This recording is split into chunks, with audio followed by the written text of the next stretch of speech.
So we were very limited on these. I mean, all the Lancer Evolutions, I thought they were all great cars from the get-go. They look cool. They've had a great engine, and then you have that rally sport. So yeah, I think the Lancer 4, like as much as everybody loves the Lancer 8, at least here in the United States, is that the Lancer 4 and moving onwards really had to prove itself in the world of rally.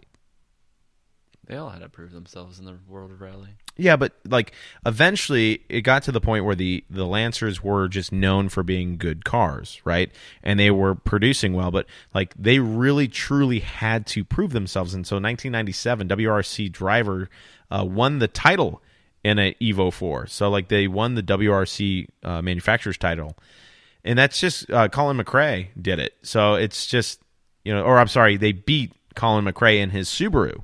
So everybody thinks of Subaru when it comes to rallying, but the Evo 4 actually whooped their butt when it came to rallying. So it was, I think, one of the best that proved itself in the world of rallying. And then from that racing, it just kind of bled into everybody knowing that car as the beast that it is, the all-wheel drive beast, and then the racing champion that it was. I always like the evolutions. I mean, it's going to be a pun, but I always like looking at the evolution of the evolutions. God, that was I know it was going to be bad. That was so bad. Right. That was so bad. But I mean, I do like listening to like how they've improved in every single one over term of like, oh, we got like yaw control. Oh, we're going to boost the horsepower. Oh, our suspension's changing, and this is how much better it's going to be just because of like these small little tweaks that add up to be something big.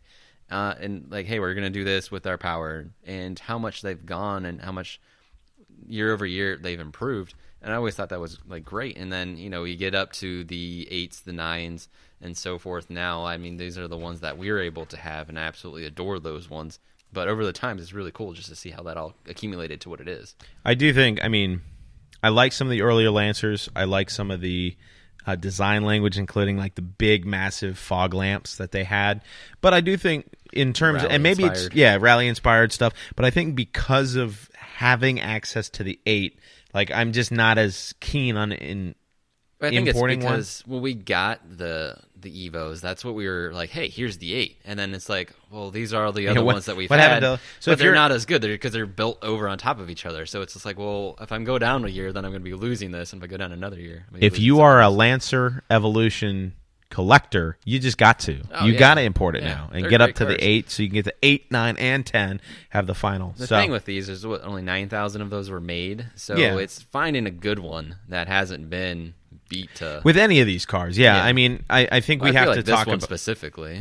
Any of the JDMs we really have to talk about specifically because Japan is an island nation and it is surrounded by salt water. Well, people go, oh, well, it's in, you don't get a lot of salts on the road. It's like, no, but it lives, it's permeated by salt in the air. So you need to definitely try to find one of these in, good condition and be very careful of the frame rust and things like that. But I do think that this list is missing some things. As always, Mike and I have opinions. Oh, yeah. So I definitely want to bring attention to a couple. Mike and I agree on one of them. We're going to add 3 more to this list that I believe we should add. Which one do we agree on? We'll talk about it. That was segueing you into it. Well, I don't want to talk about that one first. Oh, whatever. First, we're going to talk about the Mercedes-Benz Fun Mog. It's great. It just looks so cool. So this is, for any of you who don't know, Mercedes-Benz made the Unimog. It is a military vehicle designed to go anywhere and do anything. Through anything, yeah. And so they created the Fun Mog, which is a more toned-down version of it. It still has a lot of the stylistic approaches. I believe this is like a 2-door, kind of like a short bed truck that's lifted up. That's the best idea I can give to you without showing you a picture. Imagine the truckiest truck you've ever trucked. And that is what a Unimog looks like. These not lifted. Yeah, completely. Just not lifted. Yeah. These things are lifted on portal axles. So what a portal axle does is it allows for the drive angle to go into higher on that wheel. So as normally you would expect an axle goes into the center of a wheel so the wheel can spin around the axle. A portal axle elevates that point that the axle enters basically the wheel, so to speak, by a couple of inches. And what that effectively does is raises the vehicle up And so it can have the higher ground clearance, but have the rotating center still low. So every time you see a guy with a lifted truck and the drive shafts are coming down at an angle, this allows those drive shafts to be straight, which prevents wear, is a much more reliable system, and it's more robust. Yep. So they're definitely cool. I would love to have one if I could. There's so many of these cars that I would love to have. Dude, I've seen some of these Unimogs out there that are just awesome. Like, not the Fun Mog. The Fun Mog was designed to kind of rival the Hummer in terms of the civilian market. Like when Arnold Schwarzenegger brought over a military Humvee and said, "This is my Humvee Hummer." This is the same line. It's like a very nice, well-appointed cabin that is also very barren. Like it is very utilitarian, very militaristic. On point. Like it's on point with the model. They just like wrapped the seats in leather, added air conditioning, and some chrome bits. I would love to call my insurance agent and be like, "Oh, what are you adding to the policy? A Fun Mog." A Fun Mog. It's not a humdrum mog. No, it's a Fun Mog. Fun Mog. Just the name of it, I'd like. I mean, everything about it, I think. Some of the cool. some of the old military Unimogs came with like the. Shoot, I'm drawing a blank now. Mind blown. Some of the Unimogs, the military ones, came with a bucket, like a excavator bucket, and they had a big arm, and they could be used as a crane. Like they were the quintessential, trench digger, a quintessential utilitarian vehicle with everything. Yeah. So much so that the center console allowed the steering and pedals to move from one side to the other. Driver's ed instructors would love that. Yeah, to go from right-hand drive to left-hand drive in those countries that allow either or. So very, very cool vehicle. Next is the one that I believe we agree on. We might agree on this entire list. I think they're all pretty good, but I think when you came to me and were like, "This list sucks because it doesn't have something." Sucked. No, you did. I said every list that you can import cars should have the RX-7 listed on it. Absolutely. So we are talking about the RX-7. The Mazda. Yeah. Now, here's what everybody will say. It's like, well, we got the Mazda, so why would you import it? Import more. Bring them all. We want more. They're fantastic. So, yeah. But not only that, you could have a right-hand drive Mazda RX-7 FD. Like, the quintessential best Mazda. Best Mazda is the RX-7 FD. Get the twin-turbo version. Get that initial D. They weren't very Shout out to all my anime fans. Yeah. The high-end models with the twin turbos, they weren't as common, I don't believe, in the States as much as they were over there. So there's a lot more. There's a plethora of these sitting over there. And I've checked them out a lot. There's some very nice conditioned cars. Well, the RX-7, much like the Mark IV Supra, left production, or at least United States production with air quotes. Again. I did. I will tell them when I air quote. You did it, and then maybe I should talk out of my mouth. Is that they stopped production here, I believe, in 2001, but they continued on in production to, I think, 2005. I don't know why you're looking at me for that. I'm not bad with dates. Well, I know the Mark IV Supra was produced in Japan far longer than it was here, offered here in the United States. So you can get actually like a newer Supra than you can like from Japan than you could here due to safety standards and things like that. And I think the RX-7 was the same way. I'm going to die on that hill. Hopefully, hopefully I don't die, but I'm gonna stick my flag in that mud.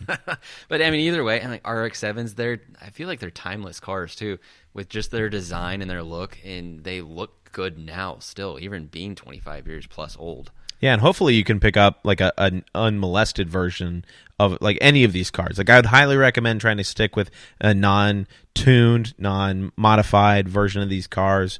Parts are going to be hard to find, but at the same time, it's just going to be more collectible. And when we're talking about like Haggerty and collecting, like they tend to focus on those collectible vehicles. Now, people put a ton of money in these things, man. Like I've seen some of those Stagias, the Nissan wagons, just go for ungodly amounts of money because people built the heck out of those RB26s. Likewise, RX-7s and R33s. But I think one that definitely does stay stock, and most people didn't touch them other than maybe like a tune or something like that, is our next vehicle that I think needs to be on this list, and it's a 1994 Audi RS2 wagon. So this car was or wagon rather, was Audi's very, very first, and I attest to that, very, very first RS fast wagon. So this one was actually co-developed with Porsche too. Yeah, I saw that. I mean, they look mundane. It would be one of those. It's a sleeper. It's absolutely a sleeper. Yeah. I mean, I think most wagons are. They would be pretty quick. Do you know the 0 to 60 time offhand? I know they're. I think with this one, they were pushing 0 to 60 times in the 5s. It's pretty quick for the time. Yeah. I mean, for a 1994 car, all-wheel drive, just like all Audis. Well, not all, but most Audis, Quattro system. But it had a lot of tuning and a lot of building with Porsche. So, like the wheels and the wing mirrors were all Porsche 911. All right, so here we go. So 315 horsepower, 302 pound-foot of torque from a 2.2-liter 5-pot. Oh, yeah, 5-cylinder. So 5-cylinder. Did I not say that? No, I don't believe you did.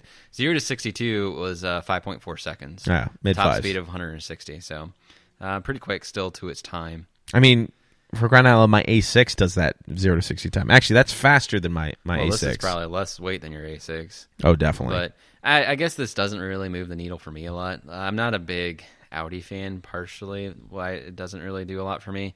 I mean, I respect for what it is. Yeah, I mean, to me, that is a fast wagon. That is the genesis of fast wagons. Yeah. I know a lot of people will say, well, Mercedes-Benz and BMW they came out later. This is like the very first performance wagon that started the trend. Yeah, and a turbo 5-cylinder is like a micro 10-cylinder. It's like a micro V10. It sounds fantastic if you like the V10 warble. Yeah, no, I mean, it's a nice car. I wouldn't personally be looking. There's other ones that would be above my list for this one. I'm trying to disagree with you politely. I know you are. You're trying to be polite about it, but I am. Won't let you. You got to be a little bit more blunt. Oh, whatever. But I mean, honestly, off this list, I think the R33 is my fave. The R33 is like the classic. Are we sticking to just the 8? So I'll let you do. Let's stick with from the list of 8 that we do, because obviously I know that the Fun Mog or the RX-7 would be your choice. Oh yeah. I mean, I would get a Fun Mog with an RX-7 in the back. That's one car imported, right? Save on taxes and fees coming over. So the list of 8. I like the Mitsubishi Lancer just because I like Evos. However, the Renault Sport Spider, I think, would be the one that I would like. That's the uniqueness for it, and just what it is. Like, it's not the fastest, but I'd almost like a go-kart, more or less, because I had to buy the windshield. Oh yeah, I mean, if you're talking about a weird and wacky and crazy car that not everyone has seen and not everybody has scoured the internet looking for a head turner. Yeah, a head turner. That Renault Sport is just a fantastic car. Like it looks the part. It looks amazing. I mean, I'd love to get a Renault Clio, the one with the mid-engine Clio. Oh yeah, man, yeah. Dude, I'd love to get one of those soon.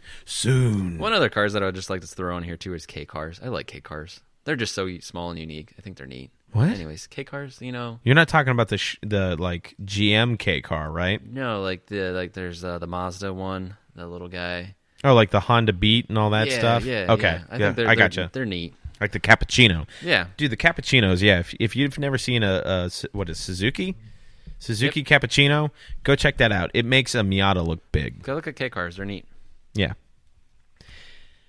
There's not really a good transition to this, but there's somebody really, really interested in picking up a very high-end brand. I think it's a little bit of a mutual part. Yeah, absolutely. So we're talking about Bugatti, and there's a company out there in Europe who is looking, and I say looking because I can't find anywhere whether or not there has been an actual purchase or there's been an actual transfer of ownership, but Rimac, the EV company, makers of the Rimac 1, are looking to purchase about 15.5% ownership of Bugatti away from VW, specifically through VW's Porsche side.